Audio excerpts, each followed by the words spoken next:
I had a talk all ready to go, right, that I was thinking of. And then I woke up at 4 this morning and looked at the video that Gary has created for this particular song, and it has changed everything about what I'm going to say. So I just wanted to ask him a couple of things. Gary, one of the things that strikes me about it is you mix up a whole lot of stuff, right? We've got the inscription from the Statue of Liberty. So there's sort of this sort of political, civic, national kind of identity. And then you throw in biblical verses. And so there's the spiritual dimension that you bring to it. And I love the wholeness that that expresses. Was that intentional? Like, or does it just come to you when you do this? It was intentional for this one. This was a song. There was an organization in Dallas called Art for Peace and Justice that commissioned me to write the song, and they wanted it based on the Emma Lazarus poem at the Statue of Liberty. Give me your tired, your poor, your huddled masses yearning to breathe free. And as I was writing, and I kind of thought of Jesus, and him, saying, "Come to me, all who are weary and heavy laden, and I will give you rest." And it seemed to all kind of merge together for me in that open energy of welcoming everyone. And it just kind of seemed to all work together. Well, and the other piece that I really love is that it's a very New Thought song. I love that you're singing "Come to Me." It's like, come to me. And who's me? Who is me? Is it the U.S.? Is it America, the home of the brave and free? Is it who's me? It is. You change the me through the whole song. Yes, and look no further. It is I is really the metaphysical. The I am I was my intention for the song. Yep, and that comes through beautifully. I love it, and that's the direction that I want to take my talk now. To sort of look at who is I, who is me, who are we, and what is our concept of God, and why is it essential that we bring it forth at this time and place. That's kind of where I'm going. And I'm going to try and keep it within the normal, but I have like 4 talks bubbling in my head right now. So I'm just going to kind of keep this on track. But thank you, Gary, because your song just fired me up. I just love it. And I highly recommend look it up. Look up the video because it is a powerful video. The imagery that he's gathered from, there's old time stuff, film clip from people coming in to see the Statue of Liberty for the first time. It's amazing. And it is, so look it up. The name of the song again, Look No Further, It Is I, Gary Floyd. It's available on YouTube. Check it out. So where I want to go, my original talk title came out of Dr. Martin Luther King's I Have a Dream speech. And it's a line that I'd never really paid attention before, but it struck me as really meaningful for where we are at this time and place. Dr. King had said that we have all, this is fairly early on, he's sort of setting the stage for how he's going to cast the image for this dream. He says, we have also come to this hallowed spot to remind America of the fierce urgency of now. This is no time to engage in the luxury of cooling off or to take the tranquilizing drug of gradualism, right? And we're 60 years later, and it feels like that fierce urgency of now has not repeated itself in the same way that it is here and now, right? We have an opportunity as a culture, as a nation, as a planet to step into sort of divine justice in a way that uplifts all the boats that I have not experienced in my lifetime. It just feels like this is pregnant, and it's not a time for us to sort of skip back and, okay, there's been a change in the leadership of the country, so let that go. No, it's a time for us to recognize our own power, and it's a time for us to recognize the true nature of the divine and how we're going to express that and bring that forth. So that's kind of how I got off and fired up about this. But I wanted to, and I don't usually do this in one of my talks, but I'm going to read a fairly extended passage from the Bible. This is Matthew chapter 25, and you'll recognize much of the language, but it's where Gary got the line of as you did it to the least of these, you also did it to me. It's that passage. So it comes right out of his song again. And I'm going to read the whole passage, so stick with me, and just some of it will sound familiar, but I want to weave together all of the elements and all of the characters in a way that really prepares us for showing up as who we truly are in more powerful and brave and courageous ways. Yeah. Okay, so it starts, as I said, chapter 25, verse 31. When the Son of Man comes in his glory, and all the angels with him. Then he will sit on the throne of his glory. All the mansions, sorry, I have my computer glasses on and I can't read in my computer glasses. Okay, here we go. All of the nations will be gathered before him, and he will separate one from another as a shepherd separates the sheep from the goats. And he will put the sheep at his right hand and the goats at the left. Then the king will say to those at his right hand, "Come, you that are blessed by my Father, inherit the kingdom prepared for you from the foundation of the world. For I was hungry, and you gave me food. I was thirsty, and you gave me something to drink. I was a stranger, and you welcomed me. I was naked, and you gave me clothing. I was sick, and you took care of me. I was in prison, and you visited me." Then the righteous will answer him, "Lord, when was it that we saw you hungry and gave you food, or thirsty and gave you something to drink? And when was it that we saw you a stranger and welcomed you, or naked and gave you clothing? And when was it that we saw you sick or in prison and visited you?" And the king will answer them, "Truly I tell you, just as you did it to one of the least of these who are members of my family, you did it to me." Then he will say to those at his left hand, "You that are accursed, depart from me into the eternal fire prepared for the devil and his angels. For I was hungry, and you gave me no food. I was thirsty, and you gave me nothing to drink. I was a stranger, and you did not welcome me.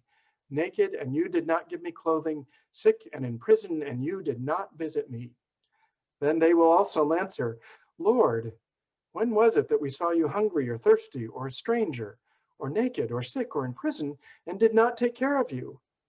And he will answer them, "Truly I tell you, just as you did not do it for one of the least of these, you did not do it for me." And these will go away into eternal punishment. All right, this is a tough passage for a unity crowd, right? Because we don't believe in eternal damnation in heaven, right? So that's the first thing I want to sort of address here is what is all this stuff about hell and being punished for all time? And going back to my computer glasses. And what I would suggest is that we be very clear about our understanding of God, right? We don't believe that God is this being, this entity that's going to send somebody off to eternally be punished in the fires and the brimstone of hell. That's not something that we take on. So if that's not, and I understand that there are those for whom that is a foundational part of their belief system, and I think it's a good point to it's a good point of discussion between our our more traditional mainstream friends and us. But I don't want us to get hung up on that. If you're here in this room, you probably already accepted that there's one presence in power, divine, and it's a good power, right? That's sort of our premise. So what does all this mean? How do we interpret that in our expression? What does it mean?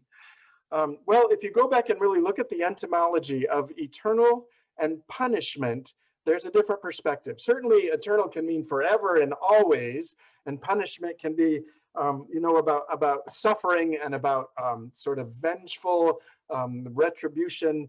But eternal can also mean finished. Eternal can mean complete. And punishment has another context, or at least the Greek for it has another context if you go back to it. Punishment can also mean pruning. And so what I would suggest to you, and this is the same, in your own experience, in Unity, we believe that hell isn't a place that we go after we die. We do believe that we can live within hellish circumstances depending on our own consciousness and how we're showing up and whether or not we're aligned with the divine. So in that kind of hellish environment, what I'm suggesting here is that to have a final pruning is actually an avenue or an invitation into transformation. So it's not about, this isn't a story about sheep and goats. It really isn't. This is a story about the king. This is a story about what we believe to be the nature of God. And out of that, we find our own sort of, we find our own identity in the various elements and aspects of the story, right? In Unity, when we look at a biblical story, it's metaphysical. Every single character is representative of part of our own journey. So very often what happens when this sermon is taught is what would be asked is, are you a sheep or a goat? Where are you sitting in consciousness right now? Are you a sheep or a goat? And what I'm suggesting is that is a setup. That question is, don't even pay attention to that. Because the answer is yes, I'm a sheep sometimes. I'm at a level of consciousness where I'm aligned with the divine. And yes, sometimes I'm missing the mark. Sometimes I'm creating hellish experience in my life.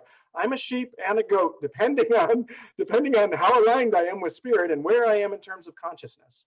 So it's not even about sheep and goat. It's about if whether or not the divine is moving in us in a way that brings forth our truest nature. Yeah. So it's also a story about the king. And what I would suggest to you is that each of us is also a king. We're sheep, we're goats, we're king.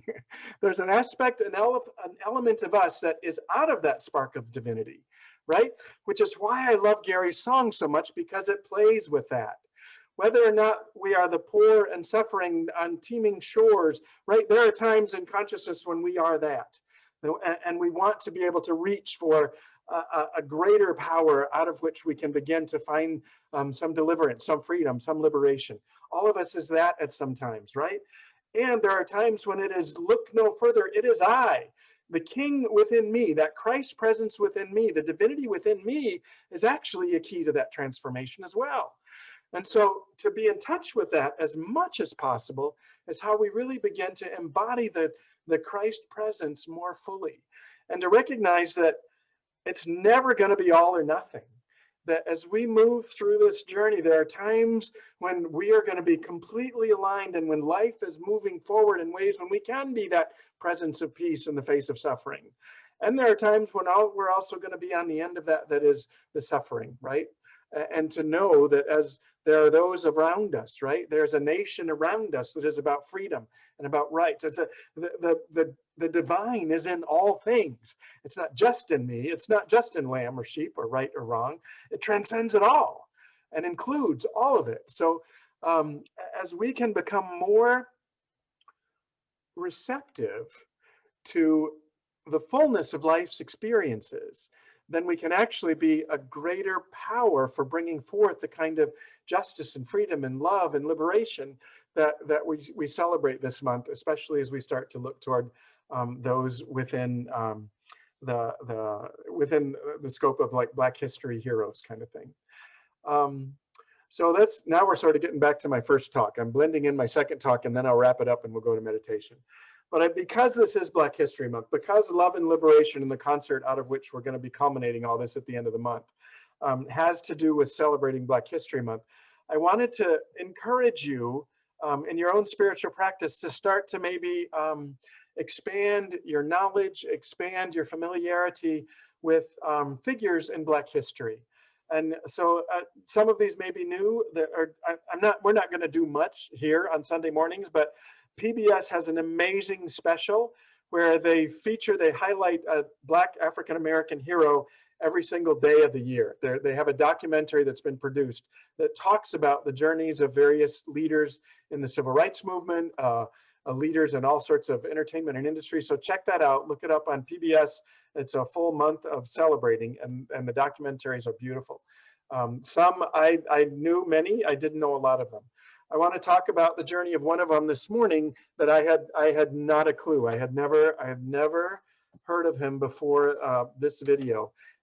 It's actually Fred Hampton. How many? Just raise your hands. I'm just curious. How many know of Fred Hampton already and the incredible work that he did in terms of founding the? Yes. Wow, great. I think it's worthy of mention because Fred Hampton was one who did not distinguish between goats and sheep, right? Part of what he brought was this amazing capacity to bring forth a coalition of folks of poor white trash, I'm putting in quote marks, that were part of the Uptown community. He did most of his work in Chicago right around the time that Martin Luther King was delivering that speech, right? It was back in the 60s in that era. And so he recognized that out of the Chicago machine, that Chicago was so incredibly segregated that to bring together folks who were experiencing the same kinds of oppression, but trying to battle that on their own or suffer through it on their own wasn't effective. And so he brought together various neighborhoods that were completely segregated from all over town and really began to assemble the very rainbow coalition that eventually led to the election of Howard Washington that eventually led to the candidacy of Jesse Jackson as a presidential candidate. I mean, that was the heart of it. And it was Fred Hampton who sort of initiated that by recognizing that there is more that we share in common. There's more that we have similar than there is that distinguishes us, that separates us, you know, from goats and sheep. So he was sort of this beautiful sort of kingly presence that brought together some disparate communities in Chicago in ways that have continued to nurture us. Certainly, we can't argue that there's not a lot more work to do, but there was some foundational work being done back in the 60s. And I think Martin Luther King's call for the fierce urgency of now resonates even stronger for us here in this day. So that's where I'm going to wrap it. I feel like I've sort of done one of these arrows all over the place, but hopefully there's something in there that has sparked your own curiosity about ways in which you have shown up as a goat, right? That you can be more aligned, and that spirit maybe is coaching you into a different way of thinking for transformative consciousness in your own life, and then how you can apply that out in the world and among your own circle and friends. And also where it is that you have been the sheep that is already totally aligned, where your consciousness is already coming from a space of love and liberation, and you can be a presence for that. And also how you can be the king and discern between the two from that higher level of understanding, right? Christ consciousness is how we bring that forth into fuller expression. All right, so Gary, if you would prepare us for a time of meditation, we'll see where spirit leads us in terms of recognizing all three of those dimensions in our own experience. Be not afraid, for I am with you always. Be not afraid, for I am always with you. Be not afraid, forever and always I am with you. Be not afraid.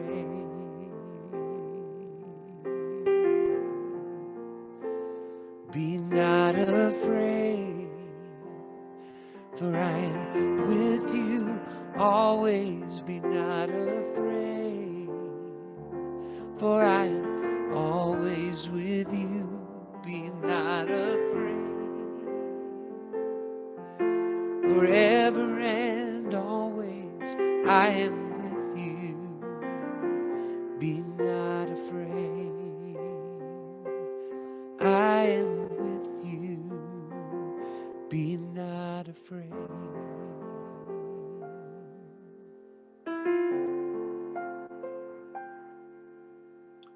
And since this wonderful affirmation of our fearlessness, I would invite you to just breathe deeply. See if you can't create a greater sense of expansiveness in your physical being. As you notice your breath, as you quiet your mind. Precious Spirit, we recognize that this life journey for all of us includes periods where we might be afraid or we might be suffering.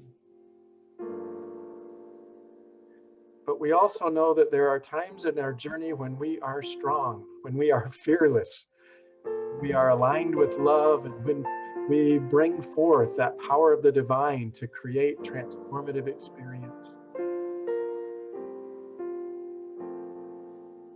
And what we recognize is that in the fullness of that there are times when it feels as though we're reaching out for support. And when we can relax into those everlasting arms of the divine, however we picture that or experience it, it's always available. And we know that that kind of support is not just limited to a kind of energetic spiritual realm, but that kind of support is available to us from the people around us, from those who love us, from those who inspire us, from those who lead. And at the same time, we recognize that within us is that same capacity of kingdom style judgment. That each of us has a spark of the divine that uh, always is connected to the deepest wisdom. So, whatever questions we have, we know that we can turn within and find that deeper sense, that Christ presence, that divinity.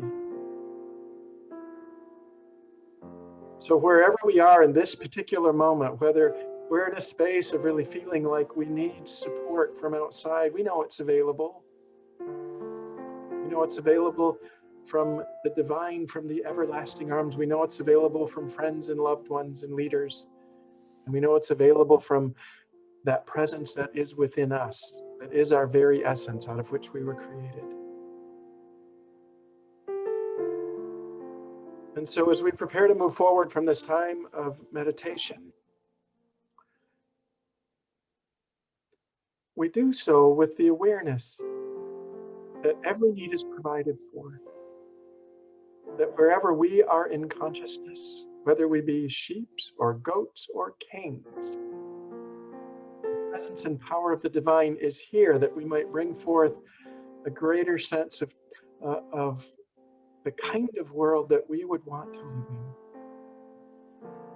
We are expressions of divine love, divine justice, open to experiencing the liberating power of Spirit's love, now and always. So it is, and so we let it be. Amen. Be not afraid, for I am with you always. Be not afraid, for I am always with you. Be not afraid,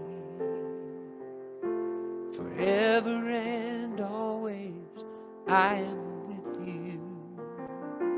Be not afraid, I am with you. Be not afraid, I am with you.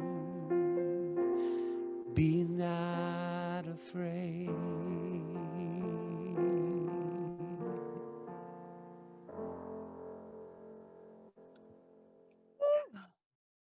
Hey, thanks for watching this YouTube video. If Unity's message of positive spiritual living resonates with you, I hope you'll subscribe to our channel so you can stay up to date on other lessons as we post them. Also, if you're able to support us financially in the work that we do in the world, please check below for contact information. You can visit our website, find more about what programming we offer, as well as how to give. Blessings.